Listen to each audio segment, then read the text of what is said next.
How you doing, everybody? It's Wardy again, and we got plenty to break down in Mets land, because as we just discussed yesterday, how there's been a lot of rumbling going on lately connecting Garrett Crochet and the Mets as a potential landing spot for a blockbuster trade this offseason. Well, lo and behold, just 24 hours later, the Mets are officially in the trade market for one Garrett Crochet. Let me see your initial reactions in the comments down below, everybody, because we're going to deep dive everything that you need to know about the coveted young southpaw, why David Stearns and the Mets, like many other teams, are going to do their best efforts to land the young southpaw, and ultimately the likelihood, unlikelihood of it happening. Would this be a trade worthwhile for the Mets, knowing how many assets you're going to have to give up to acquire said player? That and much more is what we're about to get into, everybody. So thank you so much for smashing that like and subscribe on as your first time. It's greatly appreciated, and thank you all so much in advance for hearing from our amazing sponsor at BetUS. BetUS has you covered all your sports betting needs, folks, so head over to betus.com.pa today and use Wardy's promo code YouTube150. That is YouTube150.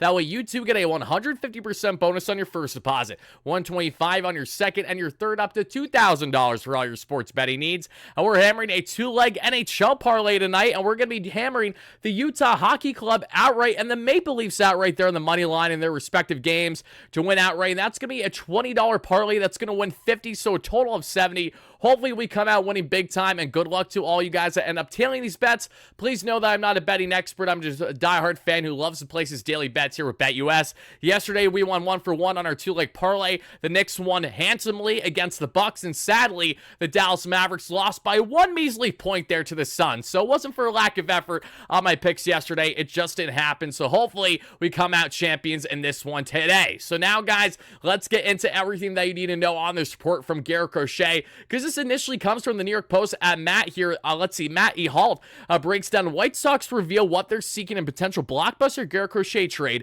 as Mets show interest. The Mets have now entered the war like many other teams in the current market for one Garrett Crochet, and this goes back to the trade deadline as we covered to a great extent here on the platform. Leading up to the trade deadline, we knew that Garrett Crochet was a hot commodity, but the reason why he wasn't traded by the White Sox was simply because he was saying, I'm not going to go anywhere unless I'm guaranteed to have an extension. So that really made things difficult for Getz and the White Sox to get a deal done. Now that we've reached the offseason, knowing the White Sox just came off the worst regular season in Major League history, surpassing the Mets back in the day for the worst regular season in losses total, Crochet is their most valuable asset, probably to get the most return on, not named Luis Robert, is coming off of a down year, mind you. Garrett Crochet, the coveted young southpaw. Let me enlighten you just briefly on how good this guy is, in case you guys, again, have been living under a rock. We talked about it briefly yesterday, but we'll talk about it again today. Again, just a flame-throwing southpaw, utilizes both a starter and a reliever, and had himself a strong amount of starts. Again, a full season, a full campaign or so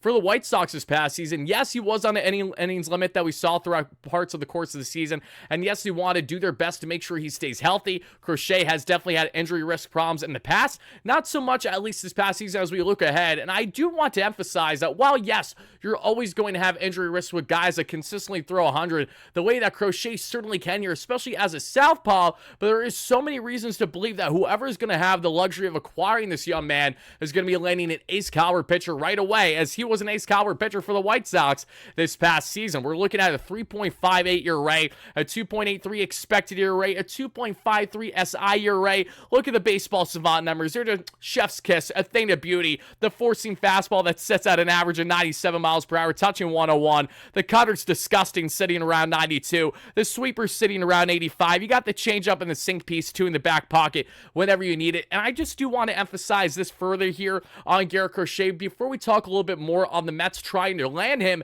via a blockbuster trade and what it's going to take. And this has everything to do with our pitching contributor on the platform at Isaac Rothman, that many of you guys know very well, at Isaac Rothman on X for all your pitching needs, not Mets related just, but MLB wide related. He's doing a fantastic job, the young man. I'm referencing everything that he sent my way earlier today. Now, this goes back to the trade deadline, so listen up, folks. Shout out to Isaac, follow him on X, and this is what he has to say on Garrett Crochet with his fantastic pitching analysis. And I quote, heavy fastball usage, and it works because he throws it 96 to 100 and has a great fastball extension. He has 7 feet of extension, so he releases the ball at 53 feet 6 inches instead of 60 feet 6 inches. That means a 98 mile per hour fastball is really going to look like like 101 or 102 to the average hitter as it's coming across his way.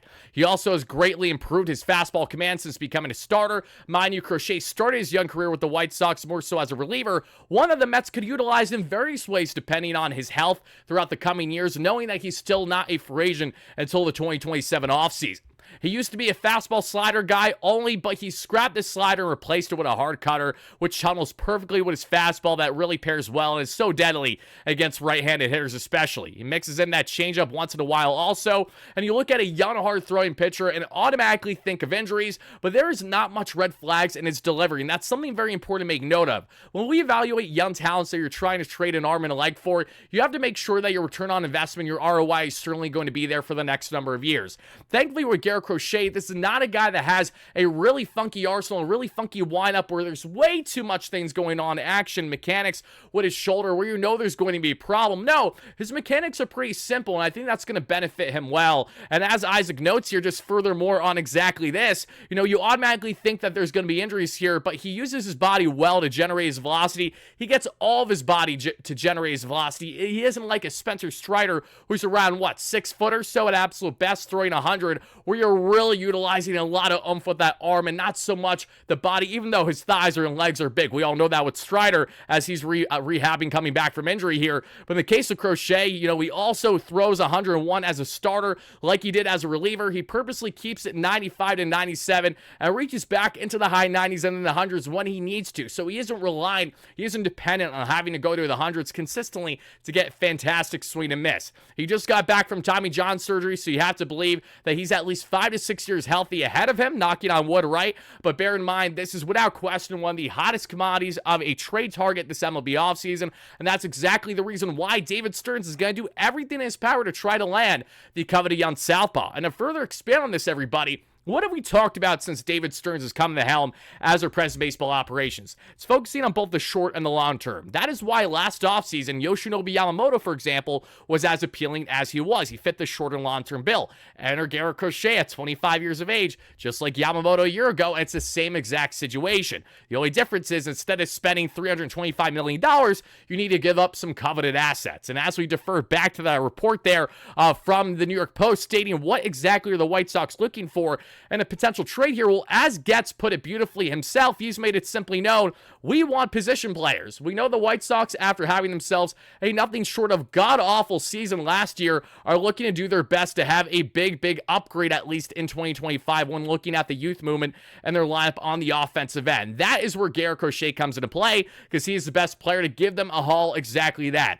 Now you enter David Stearns, a man who is not stubborn to trade prospects to maybe the extent you think, mainly because a lot of the guys that the Mets have in-house are guys that he did not draft or trade for. That was all Billy Epler, Zach Scott regime. That was not David Stearns' regime here. So as we evaluate the Brett Beatties, who really looks like he's on the outside looking in to be a part of this organization in any way, shape, or form, could be a guaranteed everyday player right away for the White Sox. You look at guys in Jet Williams. We look at Roddy Mauricio when healthy. We look at Mr. Acuna Jr. We look at, to an extent, Drew Gilbert, Ryan Clifford. Now, do I want all these guys traded? No, of course not. But the reason why I'm emphasizing them is because these are all fringe MLB talents already that fit the bill of exactly what the White Sox are looking for. And let's be frank, Mets fans, there's not one fan that's losing sleep overnight over trading pretty much any of those prospects outside of maybe Chet and or Drew Gilbert in a potential haul. And again, you have to give to get. So if you're going to land a controllable southpaw that could potentially frontline your rotation as a dominant lefty going 100 like it's nothing, then with the disgusting breaking off speed that he has,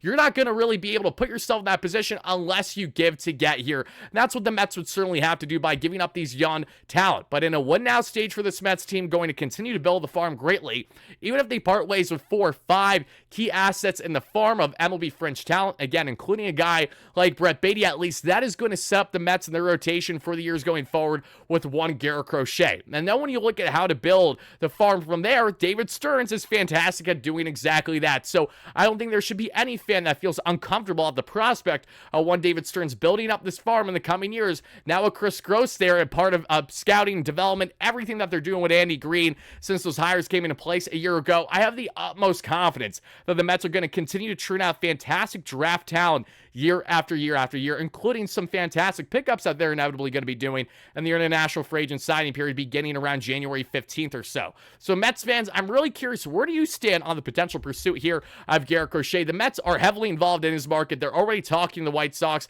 what it's going to take to land the coveted southpaw. Now it's just a matter of, is it going to be worthwhile to give to get here? I personally believe that to be the case as long as Crochet can stay relatively healthy. And given the fact that he is coming off of Tommy John surgery and pitching amount of innings that he did last year, as long as you're wary with him and maybe you have to defer to his six-man times like you did with Kodai Senga, I don't see how this won't work out brilliantly for a Mets team that's looking at guys that fit both the short and long-term bill. So that's going to do it for a video, everybody. Let me know your initial reactions and thoughts in the comments down below. Are you for or against a Garrett Crochet trade? And ultimately, do you think it's going to happen this offseason? Thank you guys all so much for watching. Stay tuned for consistent coverage on all things Mets all offseason long. Until then, have a fantastic rest of your night, day, evening, whenever you're watching this. And this is your guy, Wardy, signing out. Let's go Mets, baby. Peace.